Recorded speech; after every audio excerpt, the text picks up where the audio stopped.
Assalamualaikum warahmatullahi wabarakatuh. Jadi ya akhir-akhir ini banyak ya temen rekan kerja yang sakit padahal dia itu merasa sehat. Nggak kelihatan ada gejala penyakit, tahu-tahu sakit, tahu-tahu drop. Ya sayangnya ya yang namanya pemeriksaan kesehatan itu tidak selalu mencerminkan kondisi kesehatan yang sebetulnya. Ya memang sih ada beberapa problem kesehatan itu yang ada cirinya.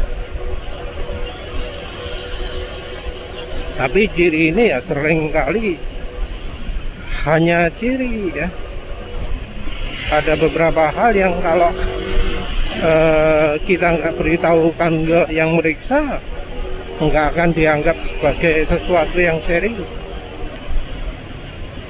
Ya, cuma ini jadi dilema juga karena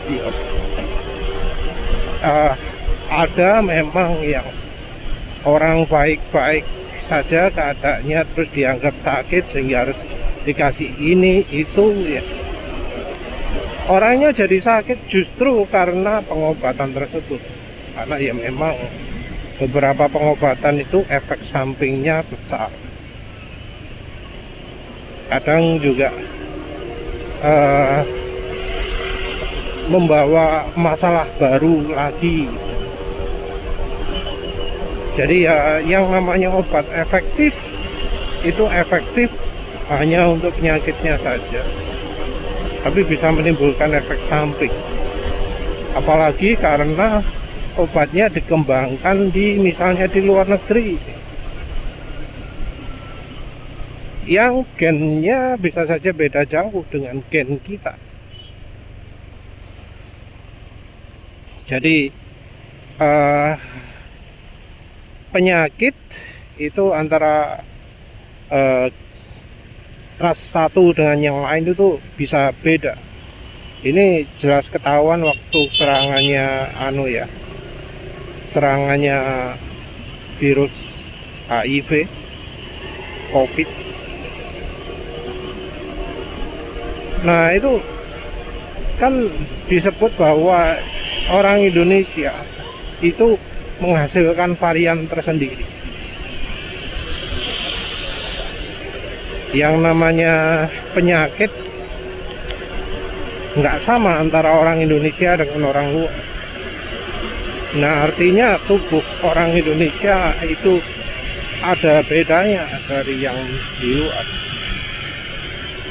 Jadi obat-obatan yang dikembangkan di luar nggak ada jaminan bisa cocok. Ada kemungkinan nggak efektif. Lebih buruk lagi kalau menimbulkan efek samping yang nggak sesuai dengan perkiraan. Jadi walau mungkin obatnya mahal, bisa jadi pasiennya itu semacam kelinci percobaan. Nah ini obat dokter, obat yang diteliti. Kita juga jangan menganggap penelitian itu mudah ya. Mudah dalam artian ini dikeluarkan oleh pabrikan ternama, pasti sudah diteliti.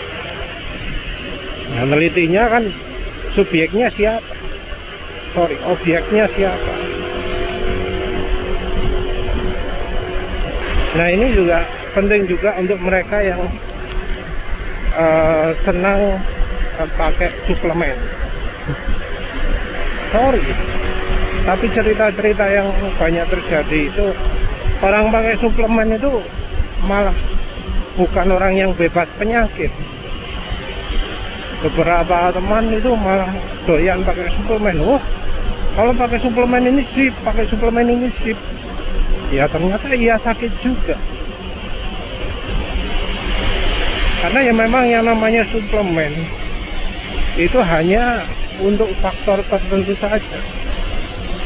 bukan semua faktor. Dan ya sebenarnya cukup banyak bukti juga bahwa orang yang tidak mengkonsumsi suplemen itu bisa sehat. Kalau contoh ekstrim lah ya, orang yang sulit tidur, ada yang mengandalkan obat tidur. Wah iya, mantap, bisa membantu tidur.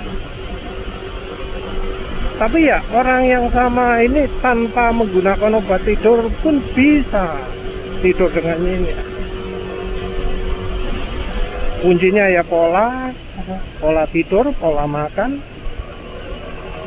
terus trik-trik untuk bisa tidur dengan baik. Trik-trik ya sebenarnya juga banyak orang tahu. Jadi kalau orang sulit tidur itu ya jangan pernah pergi tidur itu jam 10 malam.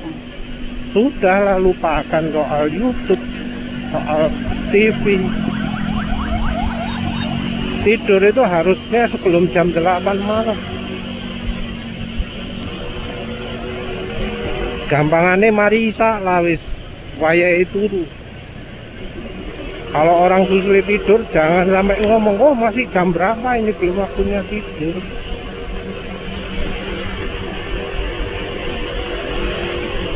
Nah, kalau sudah telat, ya emang menjadi sulit tidur. Tapi nggak berarti nggak ada cara. Kalau perlu mandi ya malam-malam. Mungkin ada yang melarang mandi malam-malam. Tapi kan ya sekarang ini yang namanya suhu air kamar mandi itu nggak berarti dingin sekali kecuali di pegunungan kan. Karena sekarang kan yang namanya kamar mandi sudah tidak berada di tempat terbuka lagi, sudah tidak di bawah langit lagi. Kamar mandi sekarang kan kebanyakan ada di dalam rumah. Ya beda toh ceritanya. Kalau zaman dulu, zaman kamar mandi ada di luar rumah, ya adem aja. Apalagi daerah dingin, sudah airnya dingin, keluar dari kamar mandi saat basah-basah gitu kena angin malam yang juga dingin, ya loro ya iso ae. Tapi sekarang kan di dalam rumah, lek gak kipas angin ya gak ono angin. Balik lagi ke suplemen nih. Suplemen itu juga ya mungkin lah gak ono efek samping, walau ya sebenarnya kalau ya dari saran-saran makan sesuatu yang sama secara terus-menerus itu pasti akan menimbulkan efek samping. Jadi yang namanya makanan pun ya disuruh variasi kalau bisa. Mungkin ada suatu makanan yang hebat, sip, sangat sehat. Tapi kalau terus-menerus pasti ada efek samping juga. Nah, anggap aja lah gak ada efek samping, ono efek positif terus. Sifatnya adalah booster, membuat tubuh segar. Kalau habis minum itu jadi segar.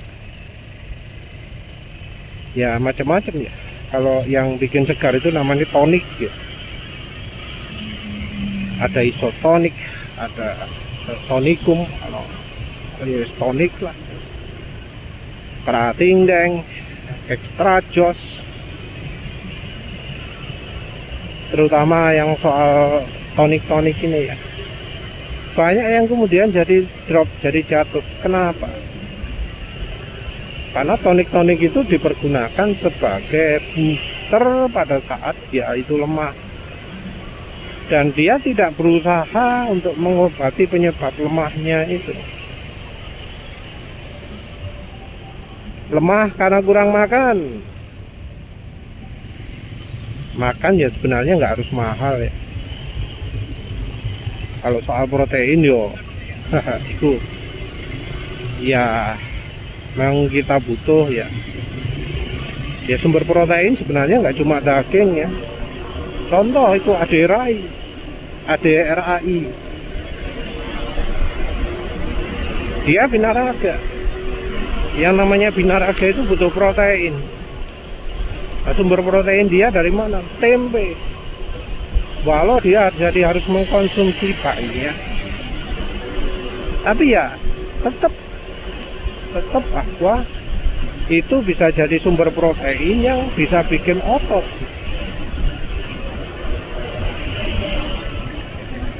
Jadi nggak harus daging, dari tumbuhan jelas bisa. Boleh tahu ya, apakah kalau apa jadinya mencari bahan protein bisa pakai tahu atau enggak, atau langsung kedelai, karena sifat sudah beda ya antara kedelai, tempe, tahu itu semua sudah beda, walau bahannya ya tempe. Kecap juga bisa jadi ya sesuatu yang beda ya dari sumber bahan asalnya. Dari kecap juga ada bahan-bahan bumbu-bumbu yang ya kalau terlalu banyak ya nggak sehat juga. Kayak ADRAI kalau nggak salah yang dimakan adalah tempe rebus untuk mengurangi minyak, karena ya memang terlalu banyak minyak itu nggak bagus. Walau minyaknya itu minyak yang yo omega 9 ini banyak, omega 6 ini banyak. Apa omega 9? Oleic acid, linoleic acid, lali. Karena ya tubuh kita itu butuhnya itu air ya, mayoritas air. Banyak minyak gak enak, bikin badan panas atau apa, minimal awal-awal lah ya. Walau mungkin ya darah nggak beku karena yang dipakai minyaknya minyak nabati, tapi tetap minyaknya banyak tetap gak bagus. Karena minyak kan bisa terodiesel juga. Balik lagi ke suplemennya itu. Masalahnya kan kalau orang lemah itu harusnya sumber lemahnya itu yang dipelajari. Enggak terus kemudian ganti estradiol oke gitu. Karena ada beberapa orang yang ketika kurang makan, ketika kurang tidur, yang diandalkan tonik atau ya saya harus makan buah apel, buah opo sing mahal-mahal ya. Jeruk, kalau ya namanya buah nggak harus yang mahal ya. Mangan timun, wortel, higado ya rasanya itu sudah buah.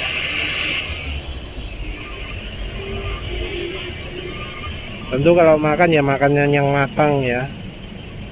Timun sing matang, wortel sing matang. Jangan biasakan makan pencit. Apa mana sih bahan mentah ya. Ya tetap juga sih kalau terlalu banyak nggak bagus. Yang makanan kayak tempe itu orang kalau makan kan paling saupri gitu ya, padahal tempe murah. Kenapa nggak misalnya langsung sautuan siji gitu ya. Tempe itu sebenarnya nggak terlalu mahal, regane paling saiki 4.000 lah wis dapat gede wis. Kenapa nggak satu utuhan gitu dimakan semua? Pada no Indomie gitu ya. Apalagi waktu tidur itu, kalau tidur itu nggak bisa digantikan ya. Jadi kalau tahu penyebabnya kurang tidur ya perbanyak tidurnya. Misal saya nggak bisa banyak tidur karena ini ya selagi nggak melakukan itu ya usahakan untuk memperbaiki tidurnya, karena yang namanya tidur itu ya juga sesuatu yang sangat penting, jangan diremehkan efek dari tidur itu. Mungkin makan tonik bisa membuat badan terasa kayak jos gitu ya, walau tetap aja nggak tidur. Tapi itu kan masalahnya adalah karena tonik-tonik itu menipu, membuat tubuh itu tertipu, membuat otak kita berpikir itu, oh ini oh ini badanku nggak masalah gitu ya, padahal sebenarnya masalah. Padahal ya sebenarnya di dalam tubuh itu jadi ada yang rusak dan nggak diganti karena ada penipuan itu ya, tubuh ditipu. Nah mungkin karena pakai suplemen, pakai apa, orang jadi berpikir, oh aku gak apa-apa, aku sehat. Walau ada tanda-tanda misalnya badannya lemah, lemes, kalau nggak minum suplemen lemes, kalau nggak makan sesuatu lemes, kalau nggak makan buah ini lemes. Sampai jadi lemes itu sendiri sudah masalah, karena harusnya orang itu nggak lemes. Orang itu harusnya nggak merasa lemes. Sampai merasa lemes itu ya sumber masalah.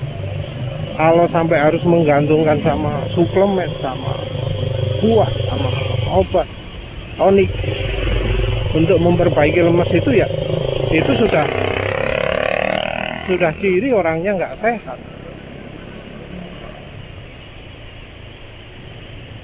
Harusnya orangnya cari tahu opo sehingga lemes ini, karena kadang ya masalahnya bisa diketahui dengan mudah. Oh kurang ini gitu ya, kadang bisa diketahui. Apalagi kalau orangnya perhatian, aku kalau habis makan ini kok jadi lemes ya, ya itu hindari. Aku kalau nggak makan ini kok lemes ya. Ya tapi kalau sesuatu yang kalau nggak dikonsumsi bikin lemes itu ya butuh pengetahuan juga ya. Karena lemesnya itu bukan lemes instan hilang gitu gara-gara makan itu ya. Tapi misalnya setelah beberapa minggu, setelah beberapa bulan gitu ya. Orang yang makannya polanya sama terus, misalnya makan sego goreng, mie goreng terus. Kalau siang sego rawon, sego soto gitu ya. Pagi sego pecel, kadang ya nggak tahu. Atau ya yang itu tadi, kalau makan sesuatu ya yang ya bikin badannya jadi nggak enak. Segampangannya makan kacang lah. Makan kacang apa sih, akeh kandungan apa nih, urin. Tentu ya tiap orang macam-macam ya, karena ya pola makannya beda-beda.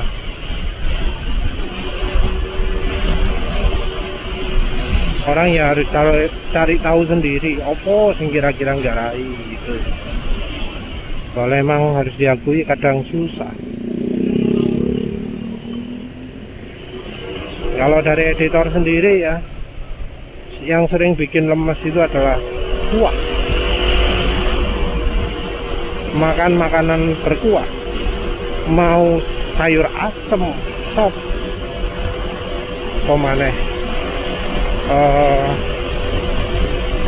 pokoknya sing kayak kesannya nggak berbahaya itu, tapi ada kuah dan kuahnya itu ada minyak juga.